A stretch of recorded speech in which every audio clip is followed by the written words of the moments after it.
Actually, you have more than enough power to become better. It isn't grueling. In fact, it is remarkably easy. The only issue is you refuse to let yourself improve. It's not that you don't want to, but rather laziness. And laziness, well, it is a deeply rooted human instinct. When our hearts are in disarray and our spirits decline, we tend to rely on others. We don't bother finding the cause, nor do we seek a way out. We simply yearn for a savior to appear and settle everything, tidying up the mess for us. But in reality, only you possess the strength to save yourself. Many mistakenly believe that healing is a monumental project, requiring one to pour out their soul to handle 100 different messes. However, the root of every entanglement usually lies in only 3 to 5 core issues. Everything else stems from there, like a chain reaction. Imagine your house has a leak. It is only leaking at 3 points, yet the entire house is flooded. The soaked floor isn't the source, it is just the spreading surface. If you keep bending over to mop the wet spots without tightening the main water valve, you will exhaust yourself in futility. The chaos in your mind works exactly the same way. Our nervous system has only 2 modes: safety and threatened. Those core issues are the culprits forcing you to live forever in threatened mode. For example, when you sleep poorly, your focus drops and anxiety rises. This leads to a decline in the will to act, causing everything you do to fail, which ultimately leads to self-doubt. At a glance, it looks like 10 problems, but the source is only one: bad sleep. Or consider a relationship conflict. It creates a sense of insecurity, making emotions fragile, which leads to messy work, self-blame, and complaining. In reality, these are just the consequences of a loose connection. To heal yourself effectively, ask yourself these 3 questions to find the root valve. Which bad things have been repeating for me lately? What is the common point behind these occurrences aiming at? And suppose right now I could only take care of one single thing. Which one would I prioritize? Once you've identified the deadly point, focus on handling it instead of fumbling with the surface. If you are exhausted, don't worry about emotions. Take care of your physical body first. Load up on protein and vitamins, get disciplined sleep, and your vitality will return instantly. If you are mentally stressed, take a walk, soak your feet, and most importantly, reduce stimulation by muting phone notifications to bring your nerves back to the safety zone. You see, you are not being crushed by 100 troubles. You are only being knocked down by 3 to 5 core ones. When these points are smoothed out, your life will be like a row of dominoes moving forward together. Don't panic. Don't rush. Stay calm, find a quiet place, and ask those 3 questions. The one who rescues you from this mess is no one else but yourself. Self-salvation, when you stop mopping the floor and start turning the valve. There was a phase in my life when I lived with the constant feeling that I was trying to fix myself. I did more, learned more, and set more goals, hoping that if I just worked hard enough, everything would be fine.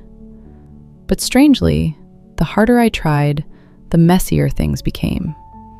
As soon as one issue was solved, another appeared. Just as I felt better for a few days, everything reverted to how it was. That exhaustion wasn't from working too much. It was a lingering, persistent kind of tired. Tired because I was constantly trying, but never felt like I was truly moving forward. And then, there were times I started to doubt myself. Was there something truly wrong with me? Until I realized one very important thing. I didn't have too many problems. I was just trying to fix them in the wrong place. I started looking at things more simply. Like a leaking house, there might be a few small leaks, but if you don't shut off the valve, the water keeps flowing. It spreads across the floor, soaks into the walls, and molds the ceiling. Looking at it, you see dozens of different problems, but actually, it all started from a few root points left unaddressed. I used to be like that. I thought I had many problems: procrastination, irritability, insomnia, lack of focus, and tense relationships. But when I stopped and looked closer, I realized they all revolved around a few core things. My body was exhausted, and my mind was always in a state of stress. When I understood this, I began to see why just a few root issues could trigger a series of troubles. Our brains don't operate by breaking down each problem to handle them individually. They operate by state, either safe or threatened.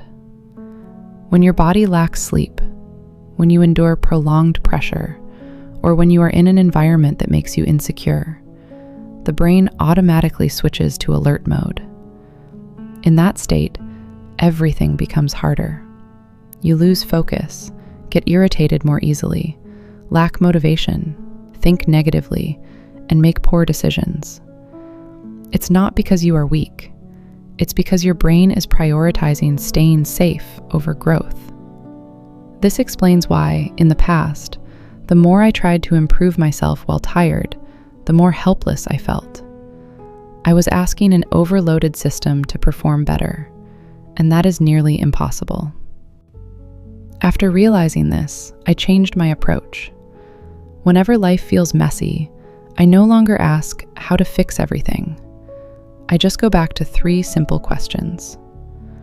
I ask myself, what has been tiring me out the most lately, and is it repeating? Looking back at the last few weeks, I often see clear patterns. Mornings where I don't want to wake up, times sitting at my desk with a blank mind, moments where I snap for no reason. Then, I look at all of it and ask, do they have a common point? This is when I see the thread connecting everything. Sometimes, it's all related to lack of sleep. Other times, it stems from stress in a relationship I haven't dared to face. And finally, I ask, if I could only solve one thing, what would I choose? This question forces me to be honest. It's not about choosing the easiest task, but the one that, if handled, would make everything else significantly lighter. What I realized is that the answer was usually already there. I just wasn't calm enough to look directly at it. But knowing the root is only half the battle. The other half is how to handle it in reality. I realized that if the problem is in the body, the first step isn't to think through the problem. It is to care for the body. I started sleeping more, eating properly, and taking time to walk every day. These sound like small things, but they create huge changes.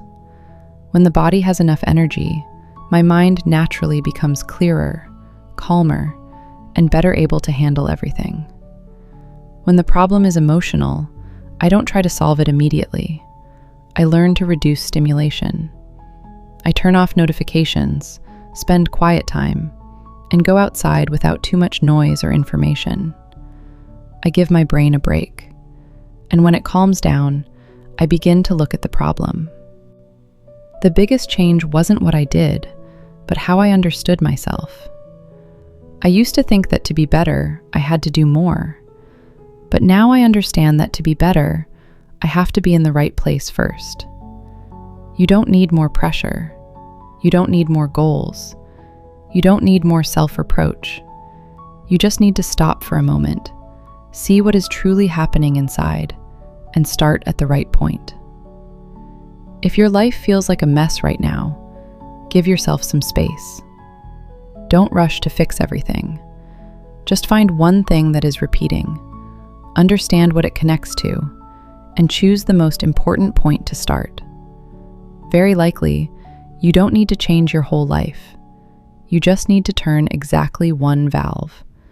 And when the water stops flowing, you will realize that many things weren't as hard as you thought. They only became hard because you stood in the wrong place for too long.